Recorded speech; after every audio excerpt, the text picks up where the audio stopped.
Hi, I'm Lady Berica Andrews. I'm DJ Accident Report.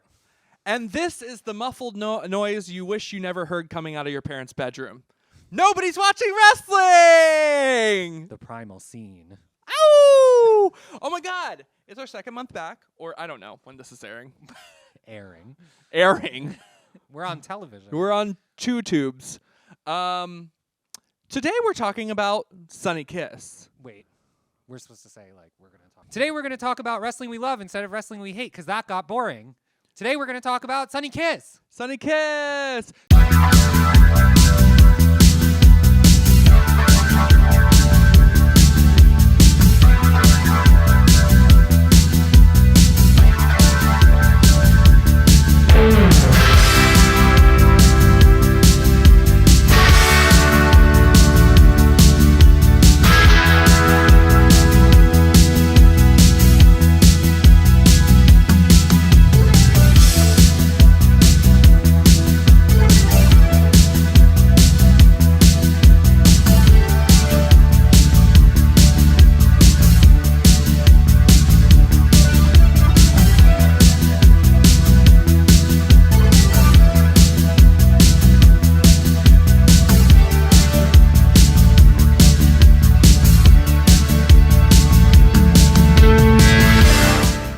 Tell us who Sonny Kiss is. Okay, who he was and who he is. Sonny Kiss is Butch Queen Vogue Femme getting tens.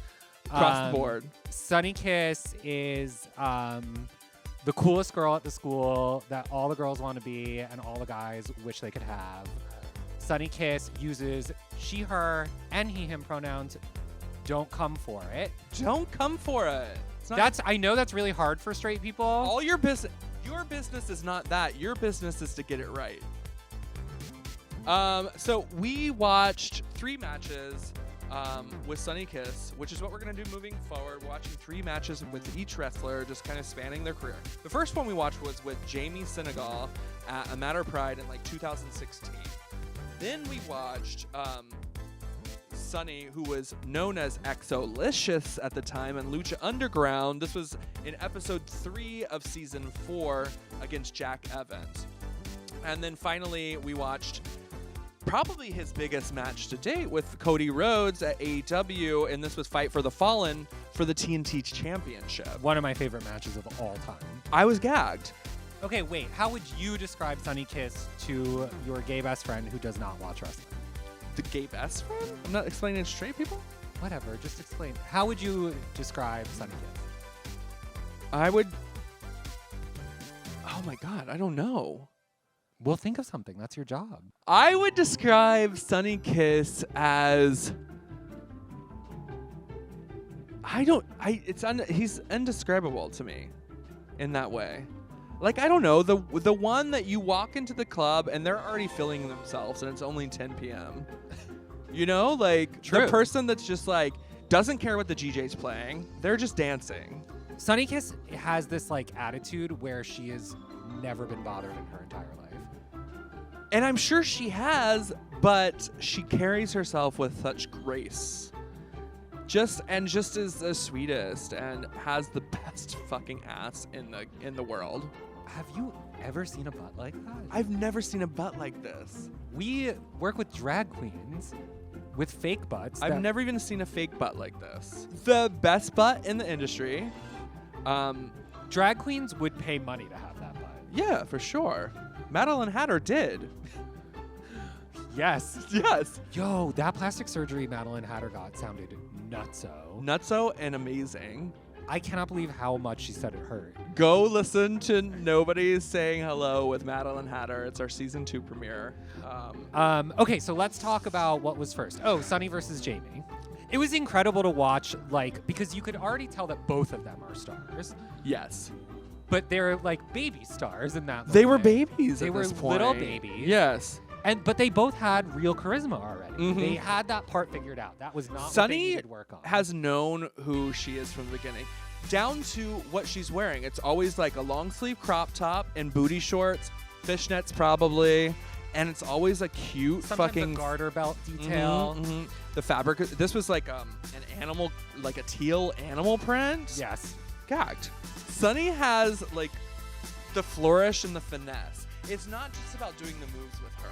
It's about how she finishes it with her hand over here, or like the presentation. It's from start to finish. Something she's that- giving it to you. Something that Marty DeRosa from Marty and Sarah Loves Wrestling pointed out to me is that it's always fun to watch the characters who don't move in the ring like everyone else. Because there's a sort of way that like wrestlers move in a ring. That's how they're taught. They have to, have this quadrants of the ring. But then there are a few that sort of just transcend that, and they just have whole different perceptions of the space. The way they move their body is really different, and Sonny just is really unique in that way.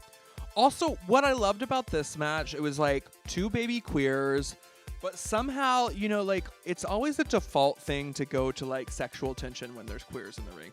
They were fighting each other. Yes.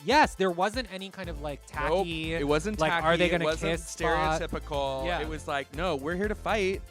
That is and what do we're it here to fabulously. do. Yes. That's the main thing I wanted to talk about with that I totally match. agree. I think that is something that, like, now that there are more openly gay people in wrestling, there will be a temptation for straight people booking these things to always book gay people as flirtatious or over-sexualized. And that's just not how some people are. Yeah. And Sunny's got the best ass in the world, but she's still not like a hypersexual character. No. And here's the thing: if you're booking these people, book them and let them do their gig. It's like I was listening to Violet Chokshi on this fucking podcast, and she was like talking about getting booked for a private gig, and they were like, "Can you just not do this thing?" She's like, "No, you booked me as is. This is what I'm doing." Me showing up to gay bars to play noise music, which I've done at Macri Park, and the crowd did not like it. Well, you know what? That's what caused the pandemic. Okay, let's move on to the next match. This is Jack Evans, Lucha Underground. This is the first time I, and probably many other people in the world, saw him. Yeah, perform. revolutionary. Known as Exolicious at the time. Kind of had like an 80s workout kind of gimmick at the time. Same character, same fashion, just giving everything. Splits from the top rope onto Jack Evans' neck, losing lashes. The announcers were like, "What's that?" And they're like, "That's called losing a lash."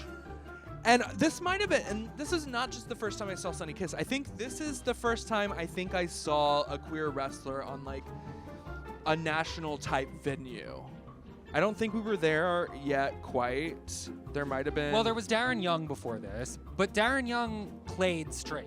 Yes. So this is the first time probably like a TV openly gay wrestler was allowed to just be femme. And again, they were treating him with respect and like this is his debut with Lucha Underground, and just honoring the fact that this kid knew what he was doing. Yeah. And he won this match. Yeah. And it was I remember the first time I watched it and just getting emotional, not even knowing this person, but knowing that this is a revolutionary act that's happening. It's so funny how like we have been doing this show for so long that sometimes we encounter drag queens who are really, really snobby about wrestling in general.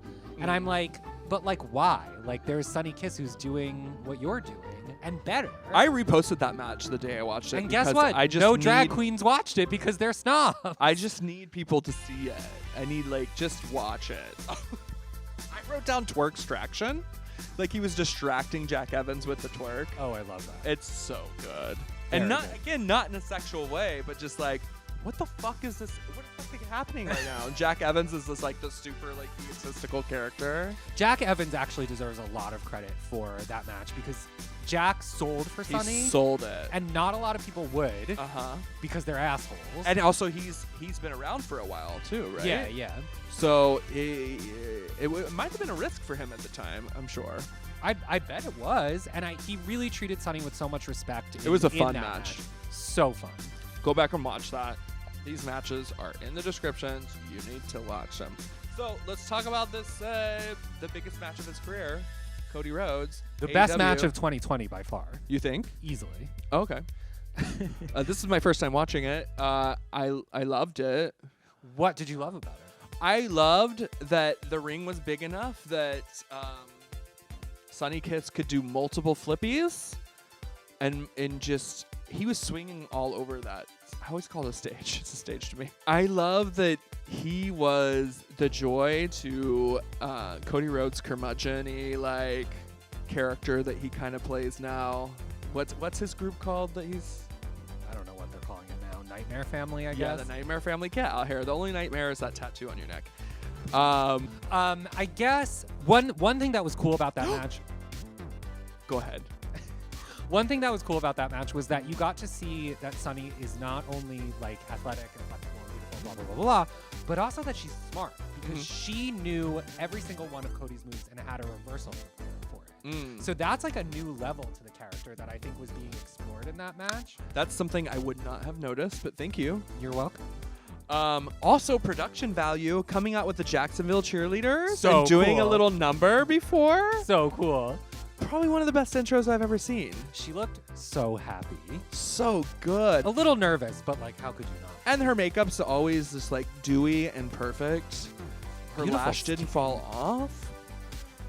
Booty is still looking licious. Was this when she was in the yellow and the black? Mm-hmm. Okay, I thought it was Kill Bill, but it was Kim Possible, which shows what like an old loser I am.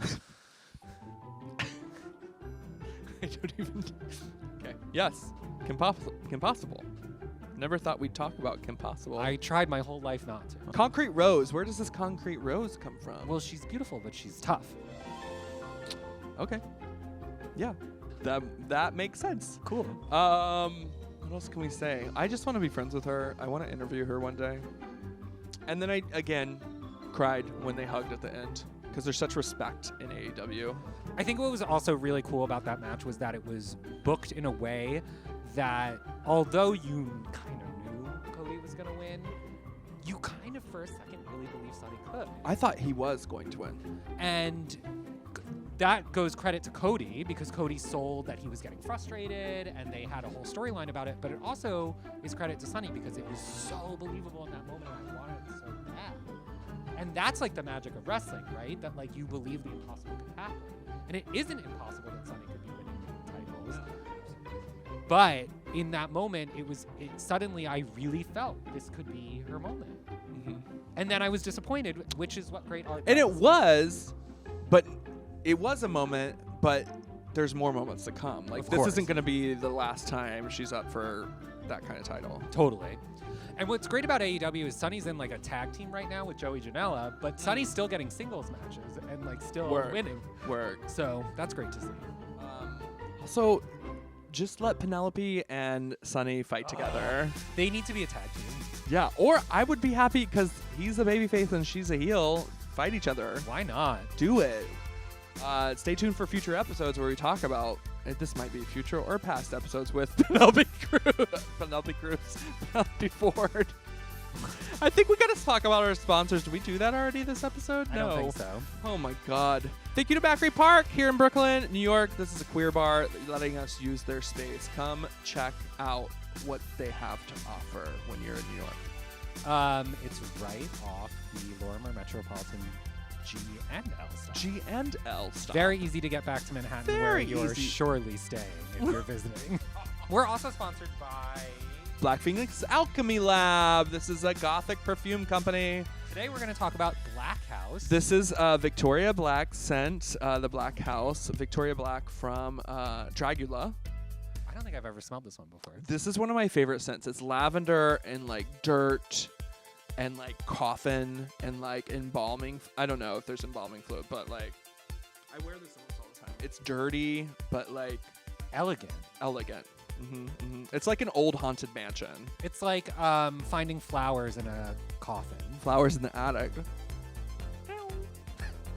you just meow? I go meow. What else do we have about Sunny? Say it about I Sunny. don't know. I just love her. She's my favorite wrestler. She's my favorite living wrestler. She's great. Check out Sunny. Go follow her. Follow her history. Look at these matches. And we'll see you next month. That's good. That's good.